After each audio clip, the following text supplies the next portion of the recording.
Hello everyone. Hello everyone. Welcome to the YouTube channel of Logical Chemistry. जहाँ पर आज हम दूसरे लेक्चर में अपनी सीरीज के 2025 में आए गए सभी सवालों को कवर करेंगे जो कि होंगे D and F block chapter से। तो चलिए बिना किसी देरी के शुरू करते हैं अपना पहला question that is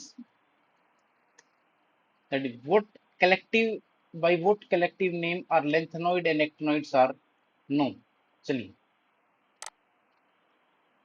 lanthanoids lanthanoids and actinoids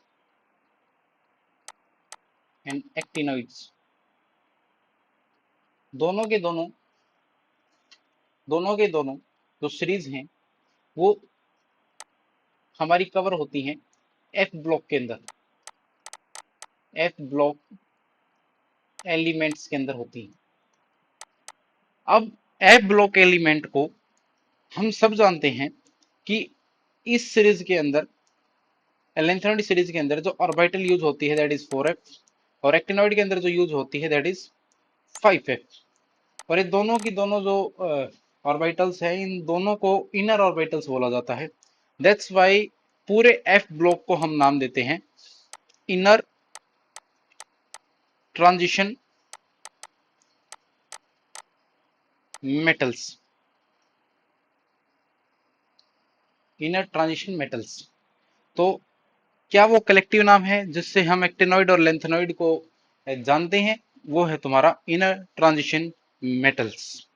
next question is कैसे लिखना है आपको, आप इससे देख सकते हैं क्योंकि n-2 जो होती है दोनों के अंदर ही 4f एंड 5f होती है, तो हम इनको इनर ट्रांजिशन मेटल्स के नाम से जानते हैं, एलिमेंट्स के नाम से जानते हैं।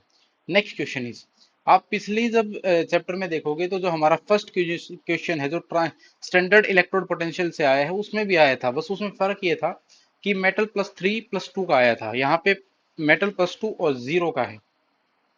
इसमें पूछा है कि मेटल जो कॉपर है वो कॉपर का जो स्टैंडर्ड इलेक्ट्रोड पोटेंशियल है, स्टैंडर्ड इलेक्ट्रोड पोटेंशियल जो है वो एक्सेप्शनली पॉजिटिव है। ऐसा क्यों है? देखिए, अगर हम अपनी वही पीछे की कंसेप्ट लगाएं तो पॉजिटिव होने का मतलब ये है कि कॉपर +2 से 2 इलेक्ट्रॉन गेन करके कहीं कॉपर 0 में गया होगा। इसका मतलब इसकी जो इलेक्ट्रॉनिक कॉन्फ़िगरेशन है ये है तुम्हारी लेस स्टेबल, और कॉपर 0 की जो इलेक्ट्रॉनिक कॉन्फ़िगरेशन है दैट इज मोर स्टेबल।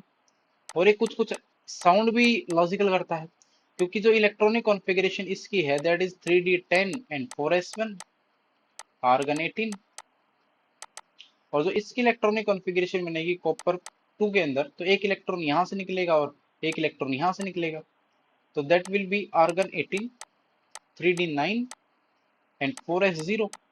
क्योंकि यहां से यहां आने में, या उल्टा भी कह सकते हैं, यहां से यहां आने में जो इलेक्ट्रॉनिक कॉन्फ़िगरेशन है वो डिस्टेबलाइज होती है, और यहां से यहां आने में जो इलेक्ट्रॉनिक कॉन्फ़िगरेशन है वो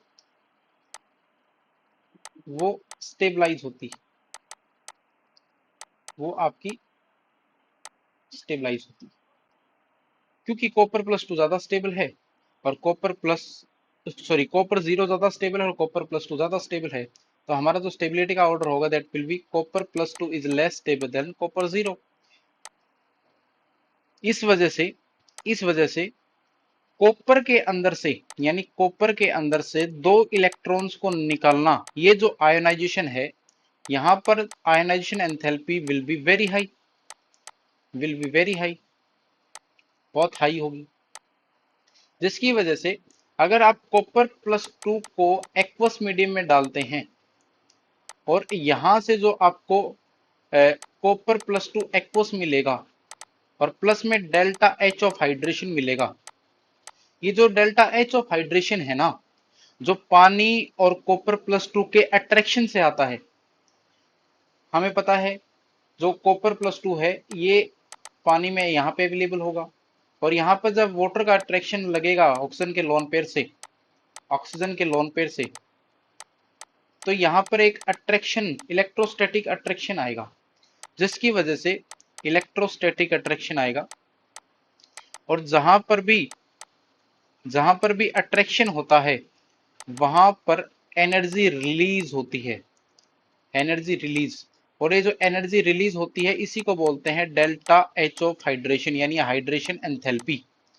ये हाइड्रेशन एंथैल्पी किसी भी केस में, ये जो डेल्टा एच ऑफ हाइड्रेशन है ये हमेशा कम रहेगी आयनाइजेशन एंथैल्पी के केस में। यहां पर जो आयनाइजेशन एंथैल्पी आई है ये वाली, इससे हमेशा कम रहेगी ये हाइड्रेशन एंथैल्पी, जिसकी वजह से जो कॉपर प्लस टू का जो स्टैंडर्ड रिडक्शन पोटेंशियल है वो हमेशा हमेशा पॉजिटिव रहेगा एक्सेप्शनली। प्लस टू के केस में इस वाले जहां पर भी मेटल, ये वाला जो केस है जहां पर electro standard electrode potential metal plus two से जीरो में जा रहा है, यहां पर केवल और केवल कॉपर ही अकेला ऐसा है, यहां पर केवल और केवल कॉपर ही एक ऐसा अकेला है जिसके अंदर, कॉपर ही एक ऐसा अकेला है जिसके अंदर पॉजिटिव होता है, ओनली है स्टैंडर्ड इलेक्ट्रोड पोटेंशियल, वरना सबके अंदर नेगेटिव होता है। आई होप आप समझ गए हों। Next question is, which element act as a strong reducing agent. चलिए समझते हैं इसको भी। Which element act as a strong reducing, which element act as a strong reducing agent. चलिए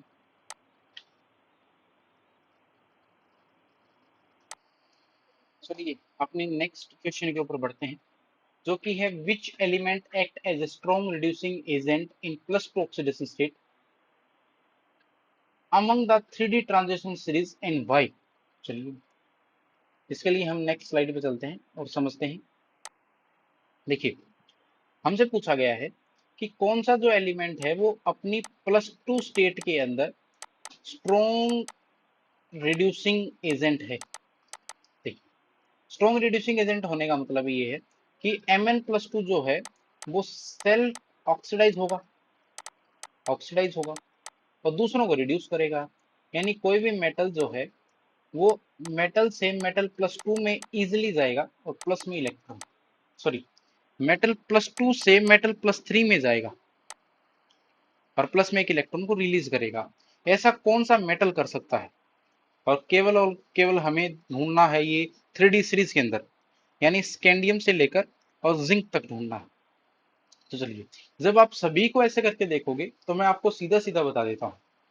आप एक बार आपका जो होमवर्क रहेगा वो स्कैंडियम प्लस टू को स्कैंडियम प्लस थ्री में कन्वर्ट करना है। क्या ये इजी रहेगा, क्या आयोनाइजेशन एंथैल्पी लो रहेगी, हमें यहाँ पे सबसे पहले देखना है आयोनाइजेशन एंथैल्पी का कंसेप्ट देखना है, उसके लिए लो होनी चाहिए, मेन कंडीशन हमारी ये। जब ऐसे करके आप पूरा जिंक प्लस टू से जिंक प्लस थ्री तक देखेंगे और प्लस में इलेक्ट्रॉन, तो आपको समझ में आ जाएगा। एक बार मैं आपको सीधा डिस्कस कर देता हूं। देखिए जब भी आप क्रोमियम प्लस टू को देखेंगे तो क्रोमियम प्लस टू की इलेक्ट्रॉनिक कॉन्फ़िगरेशन होगी argon 18, sorry,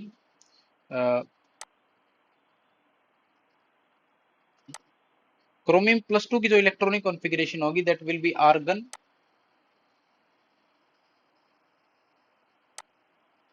that will be your argon, that will be your argon 18,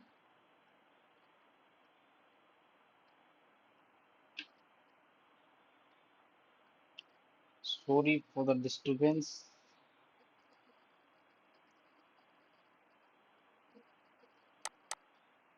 chromium plus two की जो इलेक्ट्रॉनिक कॉन्फ़िगरेशन होगी that will be argon 18 and 3d4, क्योंकि chromium की होती है आर्गन 18 3d5 4s1, तो इलेक्ट्रॉन दो इलेक्ट्रॉन जाएंगे, तो एक s से जाएगा और एक d से जाएगा।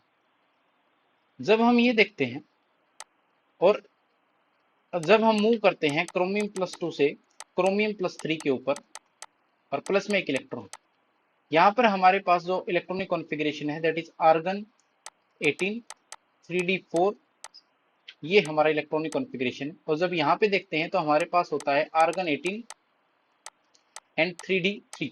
ये 3d3 जो है वो स्प्लिटेड स्टेट में जब हम देखेंगे, स्प्लिटेड स्टेट में देखेंगे तो यहाँ पर तो हमें सिंपल दिख रहा है कि तीन इलेक्ट्रॉन होंगे डी के अंदर, लेकिन जब भी स्प्लिटेड स्टेट में जाएंगे तो हमें ये हाफ फिल्ड दिखेगा। और हाफ फिल्ड कौन सा दिखेगा? क्योंकि डी ऑर्बिटल हमारी ऑक्टाहेड्रल फील्ड के अंदर दो सेट्स में टूटती हैं, one is T2Z and one is EZ। तो यहाँ पे जब इलेक्ट्रॉन्स की फिलिंग करते हो तो आपको पता चलेगा कि इलेक्ट्रॉनिक कॉन्फ़िगरेशन तो आर्गन सॉरी क्रोमियम प्लस 3 की जो बनती है वो बनती है T2Z3 एंड EZ0, जो कि अपने आप में एक half stable half filled electronic configuration है। That's why chromium plus 3 is chromium plus 3 is more stable। chromium plus 3 जो है आपका that will be more stable and chromium as compared to chromium plus 2। That's why ये जो oxidation है that will be easy, और जो हमारा chromium plus 2 होगा that will be a strong reducing agent। I hope आप ये समझ गए होंगे। Next question is why are zinc plus two salts are completely colourless. इसको समझने के लिए हमें देखना पड़ेगा कि जो जिंक होता है उसका इलेक्ट्रॉनिक कॉन्फ़िगरेशन होता है argon 18 3d10 4s1 sorry 4s2 होता है।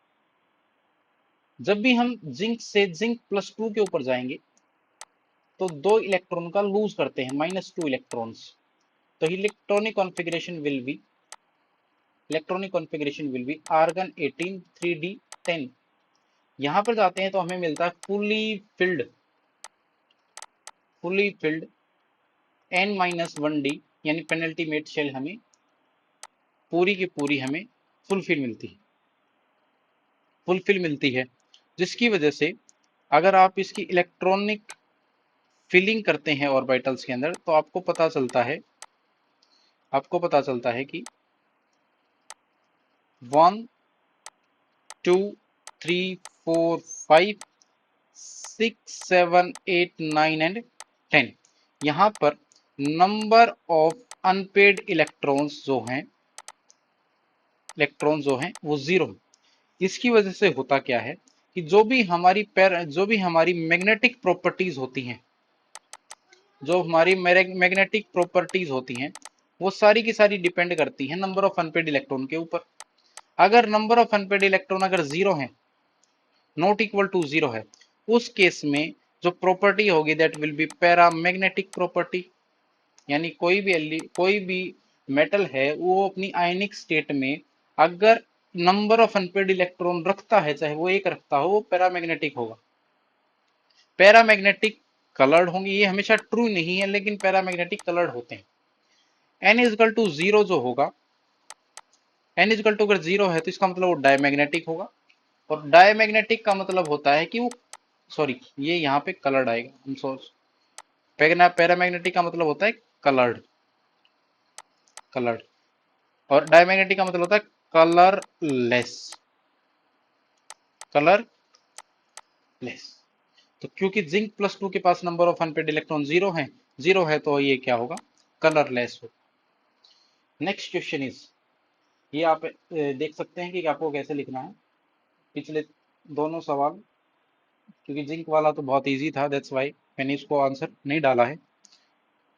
Next question is why chromium and molybdenum. देखो क्रोमियम और मोलिबेडेनम जो होता है, हम देखते हैं स्कैंडियम, टाइटेनियम, वेनेडियम, क्रोमियम,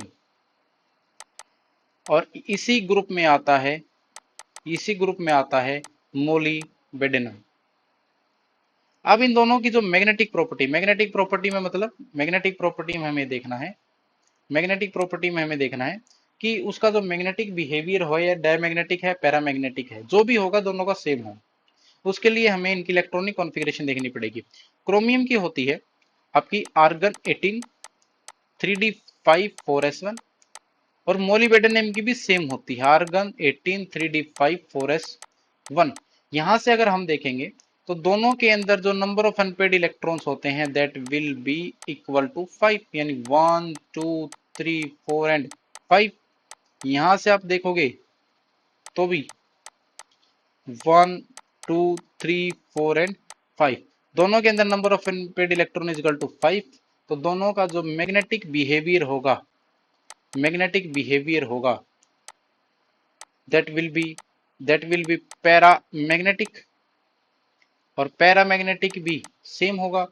दूसरा आप ये भी कह सकते हैं कि दोनों का जो मैग्नेटिक मोमेंट, दोनों का जो मैग्नेटिक मोमेंट जो होगा, that will be equal to n into n plus two, that is spin only magnetic moment, क्योंकि d ऑर्बिटल्स जहां पर भी आप डी ब्लॉक एलिमेंट्स को चूज करते हैं या डी ब्लॉक एलिमेंट्स का मैग्नेटिक मोमेंट निकालते हैं, तो वहां पर केवल और केवल नंबर ऑफ अनपेड इलेक्ट्रॉन जो होते हैं वो अपनी एक्सिस के ऊपर घूमते हैं। यहां से एक कंसेप्ट और समझ लीजिए आप, जो इलेक्ट्रॉन्स हैं, जो इलेक्ट्रॉन्स हैं वो केवल अपनी एक्सिस के ऊपर घूमते हैं, क्योंकि ये आउटर मोस्ट में, ये इलेक्ट्रॉन आउटर मोस्ट ऑर्बिटल में लाई करते हैं, इसलिए इनके ऊपर ऑर्बिटल मैग्नेटिक मोमेंट जनरेट नहीं होता है, मैग्नेटिक मोमेंट जनरेट नहीं होता है। केवल और केवल अपनी स्पिन, अपनी अपनी एक्सिस पे घूमने की वजह से ही इनके अंदर मैग्नेटिक मोमेंट जनरेट होता है, मैग्नेटिक मोमेंट जनरेट होता है। कोई भी इलेक्ट्रॉन है, अगर वो मूव करेगा तो वो इलेक्ट्रिक फील्ड प्रोड्यूस करता है, और इलेक्ट्रिक फील्ड के साथ साथ मैग्नेटिक फील्ड 190 डिग्री के ऊपर प्रोड्यूस होगा, जिसकी वजह से एक मैग्नेटिक मोमेंट जनरेट होता है। इलेक्ट्रिक ये जो इलेक्ट्रॉन है ऑर्बिटल्स में, एक मैग्नेटिक मोमेंट जो जनरेट होता है वो ऑर्बिटल में इलेक्ट्रॉन के घूमने की वजह से होता है, और एक जो जनरेट होता है वो इलेक्ट्रॉन के अपने ही एक्सिस पे घूमने की वजह से होता है। ऑर्बिटल जितनी अंदर की तरफ होगी, न्यूक्लियस के जितनी पास होगी, उतना उतना तुम्हारा ऑर्बिटल मैग्नेटिक मोमेंट ज्यादा होगा, और जितनी बाहर की तरफ होगी उतना कम हो, उतना ही ऑर्बिटल जो मैग्नेटिक मोमेंट होगा वो कम होगा। इसी वजह से एफ ब्लॉक के अंदर जो ऑर्बिटल का जो कंट्रीब्यूशन होता है मैग्नेटिक मोमेंट जनरेट करने में वो ज्यादा होता है, और जो तुम्हारा डी ब्लॉक है उसके अंदर कम होता है, क्योंकि वहां पे जो इलेक्ट्रॉन होता है वो ऑलमोस्ट आउटर मोस्ट शेल में प्रेजेंट होता है, आउटर मोस्ट सबशेल में प्रेजेंट होता है। यहाँ से निकालोगे तो दोनों का जो मैग्नेटिक मोमेंट आएगा वो भी ऑलमोस्ट सेम आएगा, 5 into 5 plus 2 root, that will be 5 into 7 35 root, that will be approximately 5.9 something, तुम्हारा बोर मैग्नेटॉन आएगा। डोंट फॉरगेट कि आप यूनिट लगाना ना भूलें, ये ध्यान रखिएगा अपना। चलिए, this will be your answer as per your. Videos बनाने हैं, फिल्मोरा है ना।